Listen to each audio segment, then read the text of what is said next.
জামাত শিবির যে কত খারাপ, এই তাদের যদি কোনো কুকর্মে ধরা খায়, তারা ইনিয়ে বিনিয়ে যে কোনো রেফারেন্স দিবে। শিবিরের নেতা নাকি নবী রাসূলদের সমতুল্য। দেখেন, সে উদাহরণ দিছে নবী রাসূলের সময় নাকি এই পরকিয়া করছে, পরকিয়া করা জায়েজ। তার কথাটা একটু শুনেন। ইনসান প্রেম করত এক বিধবা নারীর সাথে, এটা সত্য কথা। সাহাবীদের মধ্যেই প্রেম গঠিত ঘটনা ঘটতো। একটা সময় এগুলো যেমন অন্যের স্ত্রীকে ভালো লাগতো, তারপরে তাকে বলতো যে তোমার স্ত্রী আমাকে দিয়ে দাও। এটা নবীদের মধ্যেও ঘটেছে, যদিও ওটা অন্যায় না। কিন্তু এই শিবির নেতা যে প্রেম করেছেন, এটা আইনের দৃষ্টিতে কোনো অন্যায় না। এখন প্রশ্ন আপনাদের কাছে রইল, উনি কোন আইনের কথা বলছে? বাংলাদেশের আইনের দৃষ্টিতে কি তা এটা খারাপ না? নাকি উনি কোন আইনে চলতেছে?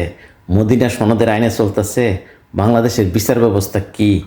আপনাদের কাছে প্রশ্ন রইল।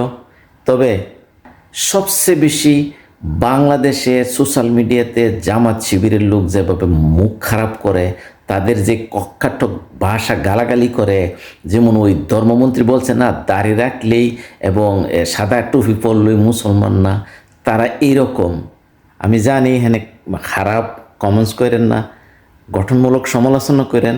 ভুল সবারই হইতে পারে, ভুলটাকে ভুল স্বীকার করতে হবে। যদি আমার ভুল হয়ে থাকে অবশ্যই সুন্দর করে বুঝাইয়া দিবেন, ব্যবহার খারাপ করেন না।